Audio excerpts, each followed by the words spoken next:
Hey, Fran fam. Welcome to Life and Style with Francyne. I am your host, Francyne Walker. And I don't know about you, but last week or the week before last, all the weeks are just kind of flowing together. So last week, there was a flurry of confusion related to a video that was circulating, the Breitbart video circulating about a cure for COVID, and everyone jumped on that particular video, and that just caused all kinds of flurry of emotions and concern. So I'm excited today to have not only an expert, a biodefense expert, but a pediatric emergency physician based out of Washington, D.C., known to his patients as Dr. Dan. So please join me in welcoming Dr. Dan to the show. Hey, Dr. Dan. Hi, how are you? Thanks for I having am me here. wonderful. I am excited to have you on the show. I have been anticipating talking to you and so grateful that you are here to take the time to inform all of us. I don't have a son at kid age. Mine is grown, but I have friends and family members who have children that are school age and are really very concerned, a little fearful. And I've heard people say, well, don't live in fear, but it's like, this is your child you're talking about. And we're looking at a death toll of almost 160,000 deaths due to COVID. So there is definitely 160,000 reasons to be concerned about the safety of our children in school. Talk about the reopening of schools and what's your thought on that? Yeah, as I said, hi to your fans and watchers here. Thank you. Um, First of all, it's important with regards to children. Our kids are our precious gems. I have kids myself. I have three. They're in the teens, but they're still young and they have to Yeah. matriculate at school. School is important. It has a lot of resources for those who are underprivileged, who don't have access to food. It's a setting where people can pick up, the teachers can pick up some elements of psychological problems that parents may not have picked up, or if something's happening actually at the home that may affect the kids themselves. So school is important. It's important for social learning, behavior, a lot of reasons to be in school. But one thing is, if the area that which the school is opening has a high prevalence of COVID, that's a concern. We don't have all the data yet. Back in the day or before more studies, it used to be a debate regarding school closures during times of pandemics or certain types of infectious disease outbreaks, i.e., H1N1. There wasn't as much documentation, but we did do some school closures. And the question was, did it actually help reduce the burden of that disease? Well, we found some data that it did, but those were still small data. There's some recent published data on regarding COVID with actually the school closures, and it was recently published. So that is good news, at least that we know that we're having an impact. So that begs the question that you asked, should we actually be reopening schools in areas where there's a high incidence of COVID, or better yet, even a higher positivity rate? So you asked what a positivity rate is. I hope Yes. your audience knows about it, but if not, it's basically the number out of the number of tests that we do for COVID. How many of those are actually positive? What percentage of those? So there's a small number and a bigger number. The bigger number is all the pool of people we test. And then the smaller number is the people who actually come back positive. So that's the positivity rate. Ideally, in a good situation, you want that positivity rate as low as possible, meaning that you're testing so many and you're not picking up that much disease. That means it's not that much going on. So that would be like 1, 2%, maybe even 5% less than that, ideally. For example, case in point, New York has like 1%. That's good. DC is around 1 point some percent. And some other areas are less than 1%.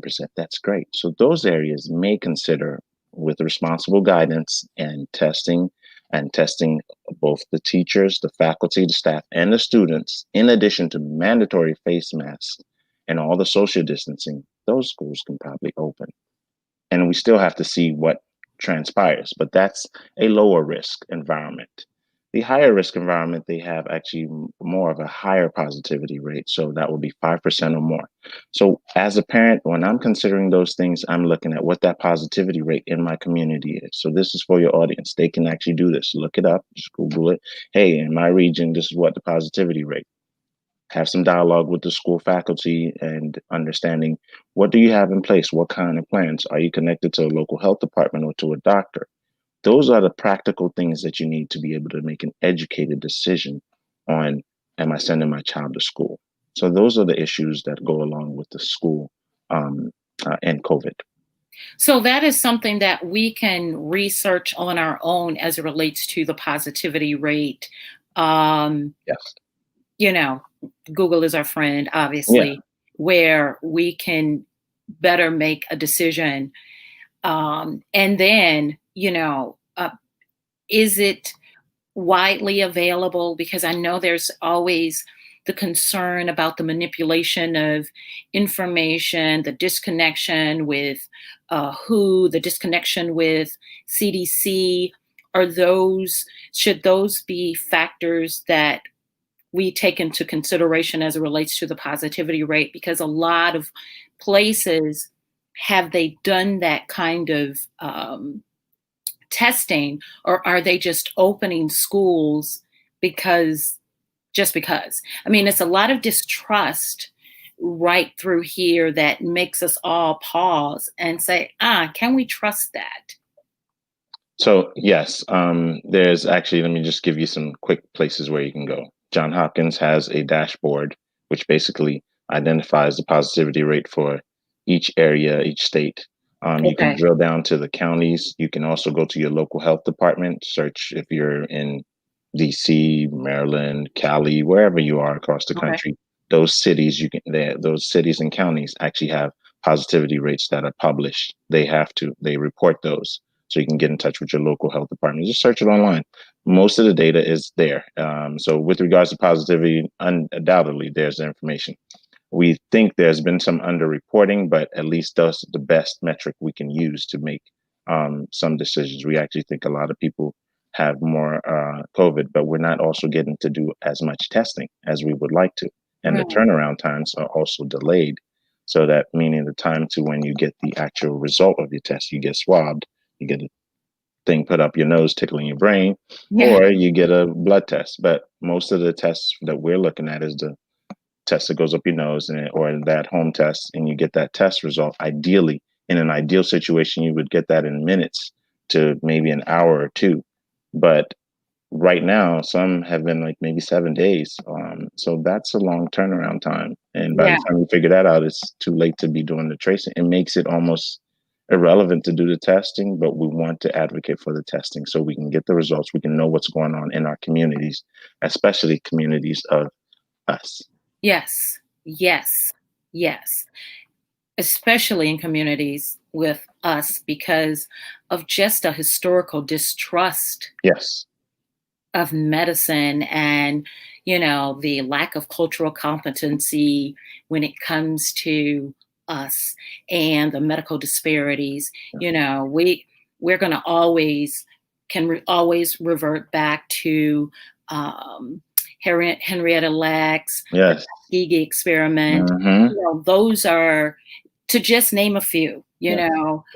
Historically we have been used as guinea pigs dating back to slavery because we were deemed able to withstand more. Pain. Yes. Yes. I'm with you right there. Right there. Yeah. So that's I'm very passionate about that. Like, I am too. And I know you are, and that's why it's very important that even in this climate, that is something that we're triggered by, and yet we have children that still need to go to school, still need to learn, still need to have that social outlet, as well as the educational experience, excuse me, how do we proceed with that knowledge?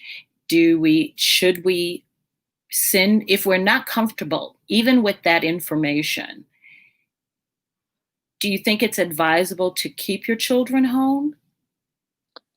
Yeah, that's a little bit difficult. As I've kind of mentioned before in even many of my media posts, I talk about this candidly. Ultimately, I don't care who you are, president, congressmen or women, public health officials. It's going to be the parents' decision. Parents will decide. They make the choice. So Yeah, we can give them all the information, or we can say you want to do this. But if they're not comfortable sending their kid, they're not sending their kid to school. sure. So I think what I try to do is give you some of the metrics that you can use to say, hey, let's make educated decision on this because this is our precious gem and we're worried about our children. Yes. And so if you look at the positivity rate, what the policy in the school is, meaning they are wearing masks. There's no this, oh, it's voluntary. The piecemeal stuff hasn't worked for the nation. It's not going to work in the school. Look at a prime example is baseball. They have the funds, they have the resources, they're doing everything, and they still having positive tests, and they actually even contemplating canceling their season. Yes. Basketball, on the other hand, has done a great job, and we'll still see, but they're doing well.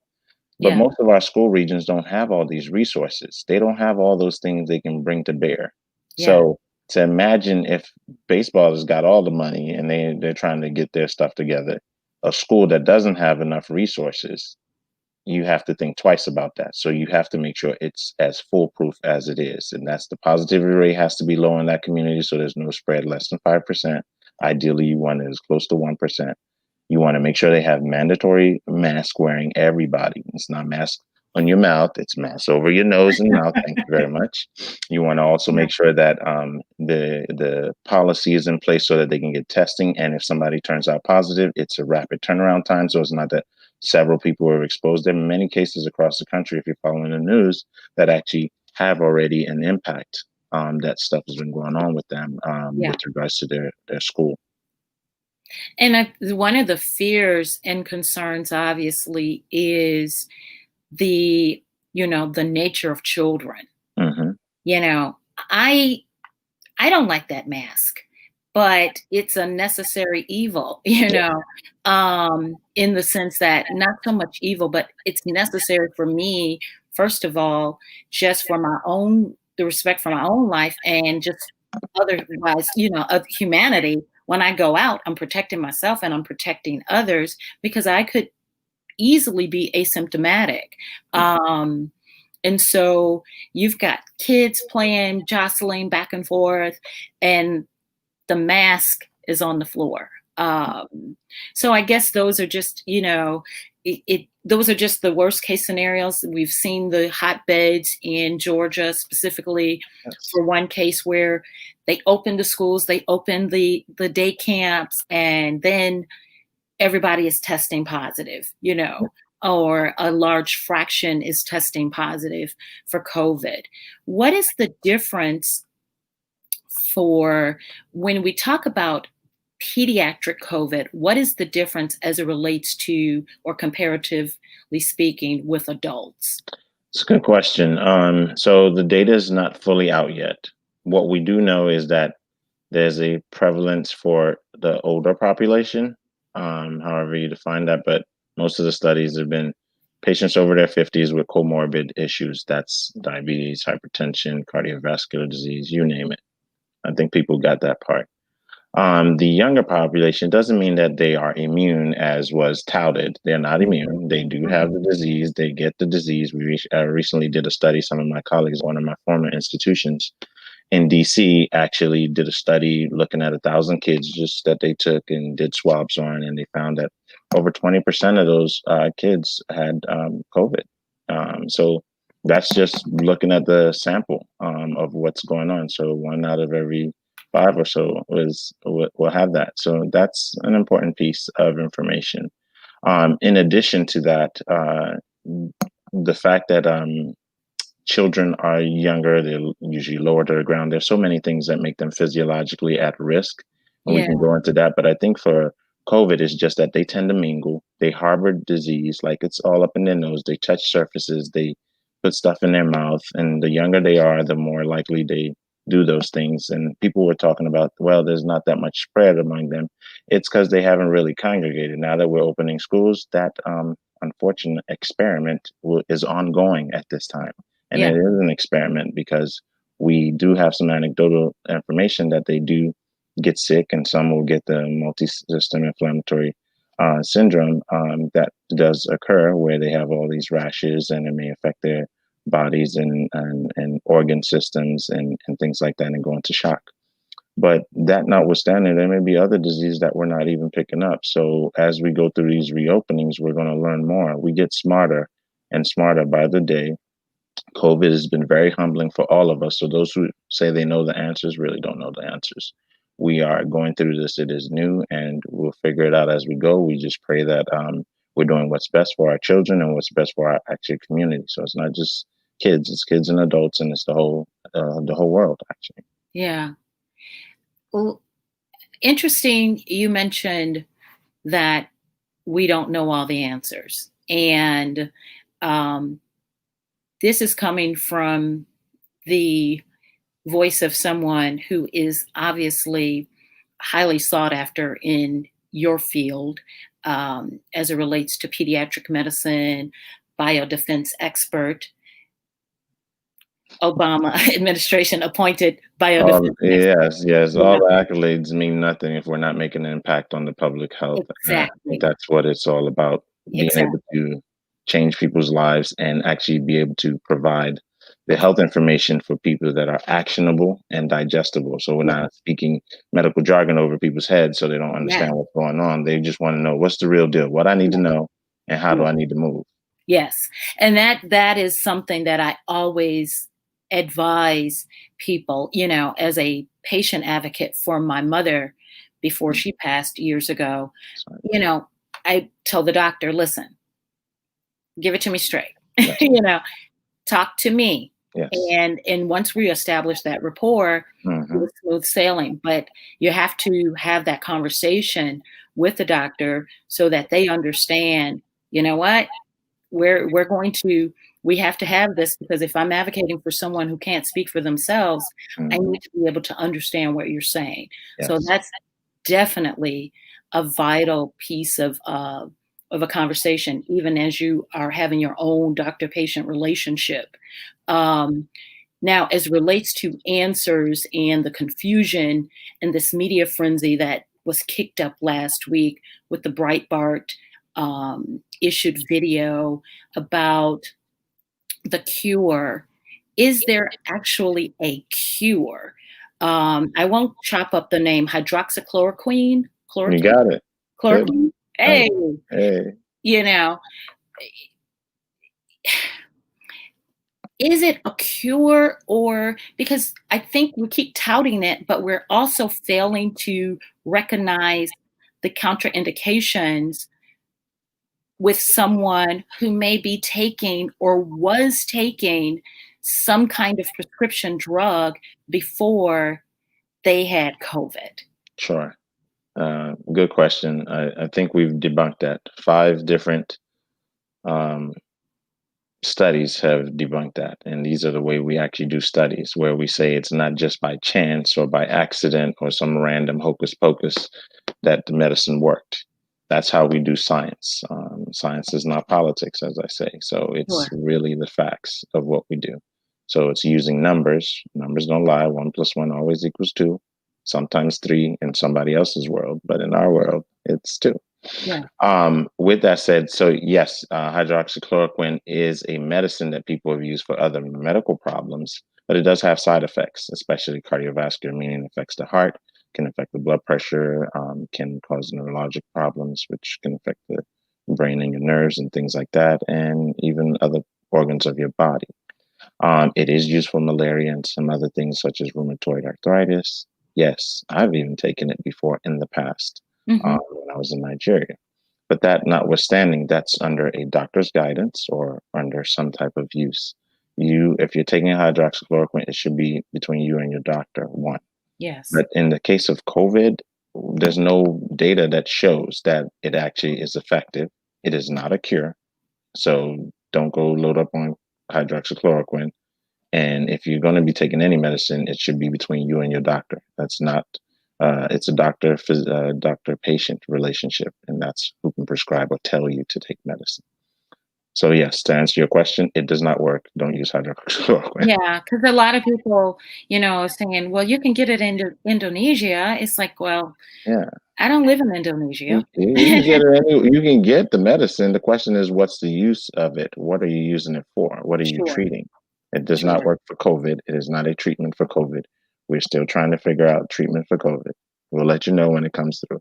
Yeah, because a lot of people, what has happened, it's caused this increased interest to get their hands on it, and then people with lupus Mm-hmm. Can't get access to that medicine. can't Yeah. get access Yeah. to Yeah. it. So we've got this imbalance here based on information, and I understand 160,000 lives is Crazy. not fake news. It's, Yes.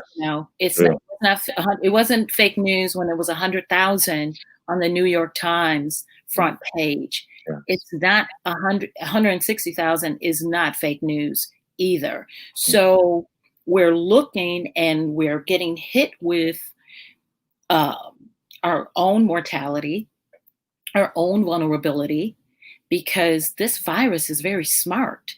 Yes. We hear and then we get all this different information and we're just kind of confused because sometimes it's airborne and sometimes it's not. So it's like, is it airborne from now on? Or, we heard it was airborne 2 months ago because The we're beauty of science. yeah, Yes. Yes. So to answer that question, it is both spread from the contact surfaces. Okay.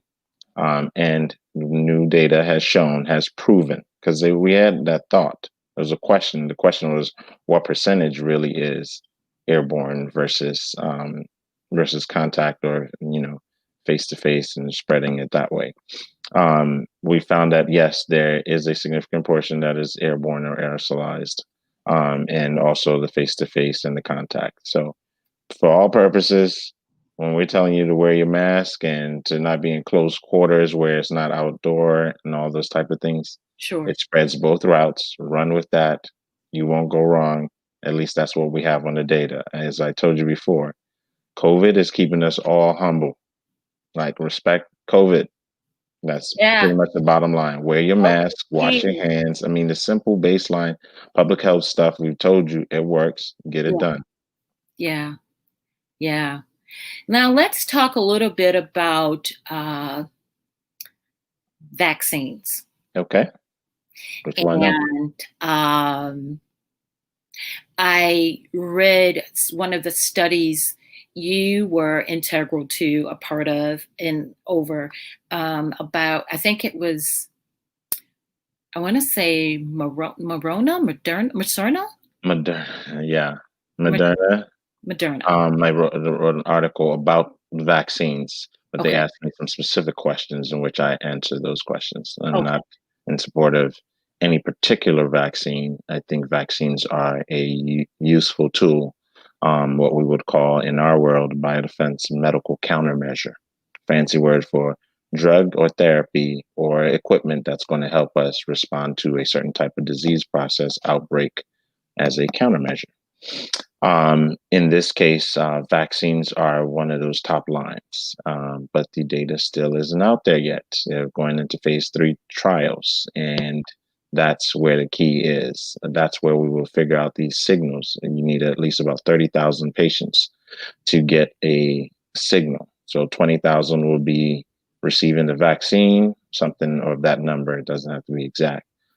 It could, and 10,000 receiving what we call placebo. That's salt water or sugar water. Basically, is something different. So to be able to show that there's a difference, you need to compare them head to head. They'll get that information data. It'll give us data on efficacy, meaning how effective it is, and does it produce neutralizing antibodies. These are the antibodies that will help us kill or fight the virus and kill the virus in the body, or prevent it from attaching to certain parts of the body and affecting the cell. That's the bottom line. There's some vaccines. Vaccines typically, some have side effects. There are people who are anti-vaxxers and all this other stuff.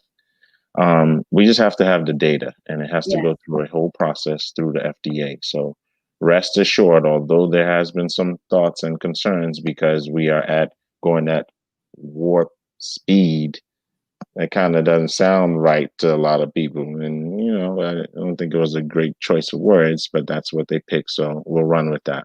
Yeah. But Yeah. there are regulatory bodies that actually will look at the vaccines, look at the studies. Yours truly will be looking at it with the hawk or eye too, Mhm. and seeing if it's something that I'm going to advocate for someone to take based on the data.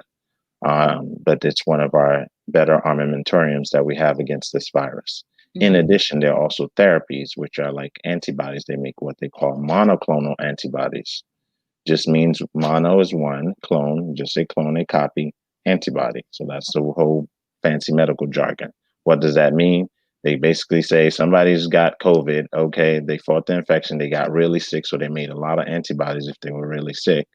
Okay, so we're going to take some of their serum, their blood, and we go spin it down, and we take the antibodies that we know that really worked in fighting that infection, and we go make copies of it. That's pretty much it. And then they take that and they inject that into somebody, and it can save someone's life. So, based on the warp speed of this process, Mm-hmm. are we still looking at least 18 months out before we can even, embrace the possibility of a vaccination? Wow. So again, I don't have a crystal ball. I don't Yeah. play God. Um, and for those who say they know when it's going to be, I disagree. We have an idea. Remember, back in the day, several years ago, we would actually be getting a vaccine to the market, to the end user, that is you and I, Yeah. maybe 7 years after they started it, somewhere between 4 to 7 years. Yeah. 7 being the longer range, some even later. 4 is like an average, somewhere in between there. But we're actually going to try and get this within a year. So I think that's fairly reasonable, especially given that they're doing a lot of things concomitantly or at the same time, to be able to capture things as opposed to going in a serial step. They're doing some things that are moving together. So it shortens the time. That's what's going on. So it's not cutting corners as people kind of think. So, So, and to answer your question, I'm sorry, with regards to the timeline. So, yeah. in my view, I would probably think early spring, maybe March, June, sometime we would have something. They may have something at the end of this year, but I'd be looking a little more closely to that. So we'll Yeah. see. Yeah. So it's safe to say, as you said, COVID has so certainly humbled us Hmm. and canceled summer.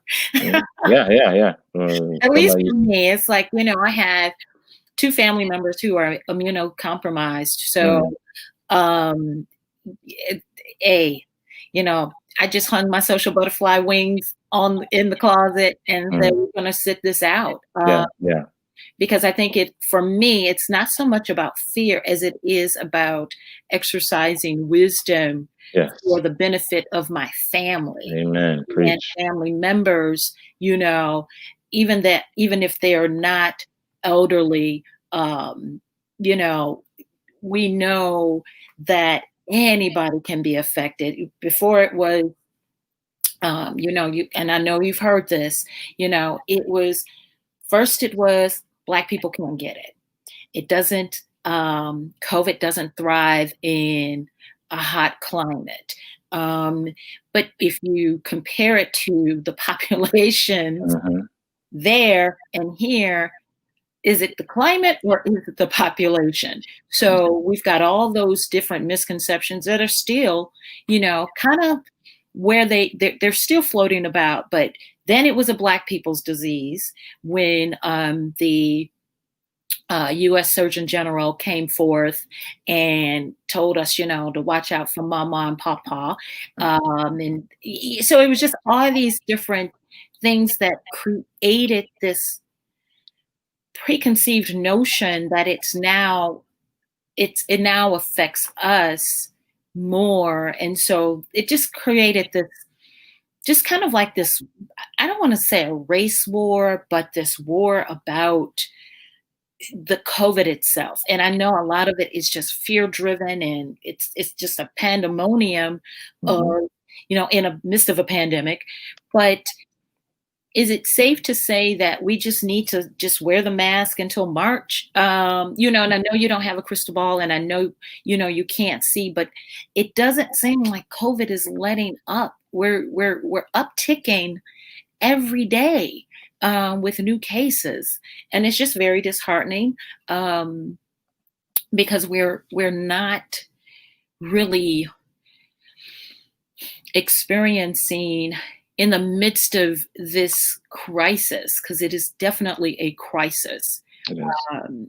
that is basically shutting us out. I say, you know what, the US is basically, um, it's like a third world country with a Gucci belt, Ah, so I laugh at that, and people will take that. But even third world country, and some people don't even like that term. But um, even other countries who aren't as developed as we are got it right and Yes, are getting it right. yes, We yes, unfortunately are an embarrassment, real talk, and that's just what it is. I mean, on the back end, they used to respect the blue card, our passports in the yes, international world, and they're just like, no, you guys can keep your blue card. yeah, That's a brand issue, and that's messed up because we yeah, lead. We usually lead, and we have the expertise we just haven't leveraged or have silenced, muzzled, however you want to put it. We wrote a lot of the books on this stuff. We do this. yeah, We have the people who do it. CDC. I mean, most of my colleagues are there. FDA, all the agency. Name any alphabet soup. That's what they're there for. This yeah, is like their Olympics, unfortunately, to say that while people are dying. But that's what it is. This is when they shine, when they show this is what we're made of and we can respond to this stuff. But yet, they not being able to fly, all the agencies. I mean, they have some yeah, wonderful, super smart people, and other countries do too. So why can't we get our stuff together? And yeah, yeah. it pains me. It pains a lot of my colleagues, a lot of experts. I mean, it's like a visceral response. Literally, expletives came out of my mouth. Like, what are we doing? Like, It has to be frustrating when that is your oath, yeah, and your hands are tied, you know. It's like, wait a minute, you're choking the Hippocratic oath in not enabling, the top of the line. You joke that, I said, oh, a male voice, first of all, and a Black male mm, doctor in this time, it's refreshing, comparatively speaking to, it's like, I don't know what happened to the US Surgeon General. And it's like, he's, he's tucked away, but it's like, we need leadership, all across the board, not just, administratively speaking. I'm not going into politics here. We still, because whatever party line you're affiliated with, you cannot disregard the need for adequate leadership in the midst of a global pandemic yes, that some might argue could have been prevented. yes, Um, yes, we heeded the information, and we do know of previous administrations, that were able to contain, hmm, um, the onsets of, H1N1, yeah, anthrax, which hmm, you're very familiar with, yeah, as it relates to the threats that it came to, that it held for the United States. Sadly, our passport is about as good as a comb with teeth, without, hmm, a three-wheeled car. We can't hmm, go anywhere. You know, we have gone from 195 countries down to 25 countries. So we're stuck. We're stuck here being, uh, being forced to coexist with people that don't want to wear masks. Like, Mhm. so that's what makes me concerned about the fact that how do we how do we move forward from this if everybody is not cooperating? Yeah, it's a difficult thing. It does take leadership, leadership at the top in the military. I'm a military guy, and we talk about leading from the front. Yeah, You lead from the front and by example. So you take charge and you delegate and you get in the trenches with your Joes, as we call it, your soldiers, yeah, and everybody walks in lockstep, like in unison, where we move like a movement. I mean, there's so many adages, so many analogies. We all know the solution. It's just, yeah, some of our civil liberties we push to the other extreme without taking away our what we consider rights. But you have to liken this. Some of my colleagues have used likening it to a seatbelt. You wear a seatbelt, and you don't see anybody making a fuss about that. You are supposed to wear clothes and not be a nudist outside as much as we want to liberate ourselves. But at the end of the day, everybody has a choice. But then in this type of public health crisis, I think this is a lesson for the books and a lesson for us, because this is not the last of the events or type of pandemics or things we're going to see, be it right, a natural thing or a terrorist attack, where the mortality is even more severe than what this is. And we up in here talking about, I'm not trying to wear a mask, or yeah, I'm not following what the public health experts. yeah, Some people say let Darwin take over and let people die, but that's not part of my oath. My job is to make sure we take care of everybody, and even the patients who aren't listening, or the people who don't want to follow the guidelines or don't want to comply in a sense. But they have to actually see the humanity in all of it, that I'm my brother's keeper, so to speak. yes, Like, I'm protecting you, you're protecting me. We're doing it for each other. We all in this together. yeah, Walk in lockstep.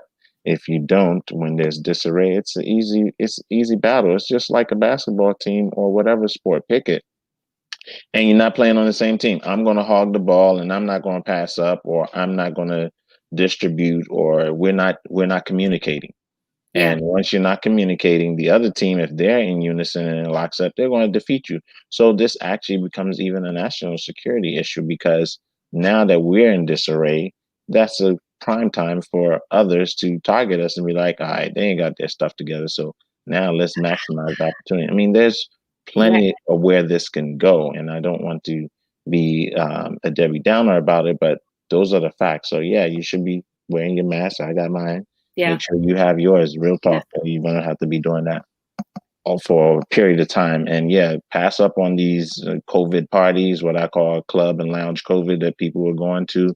I'm all about having a good time and Yeah. getting out there, but right now it's hunker down time and Yeah. stay locked down. And hopefully we get the economy stuff together so people can be able to do what they need to do and stay safe as best as possible. So many people, I see I'm just kind of peering out, and it's like I had to cancel, a birthday party in June, and different things, that it's like this is the time, rooftop, whatever. Do, do, do. It's like, but I have seen so many people who have lost Yes. a total, family members, you know, second and third generation family members in a matter of 30 days. And it's like it humbles you in your own mortality. And it's like, okay, what do I need to do?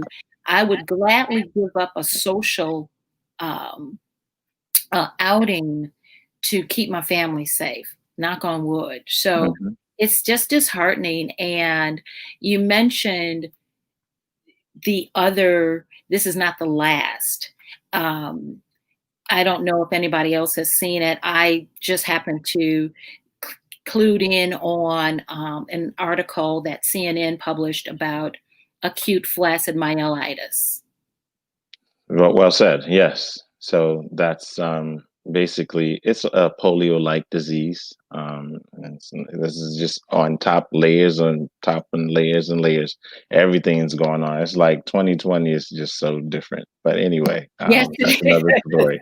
Um, yeah, is. acute flaccid myelitis, AFM, as it's called. It's almost like a polio-type disease, which affects basically the spinal cord and the nerve Yeah. muscles. So it makes people have weakness, and in this case, it's more common in children. And in the age, it seems to happen actually every 2 years. There's something Okay. about it every even year. It seems like that. That's just another fact as we're looking through the data. We really don't know the cause.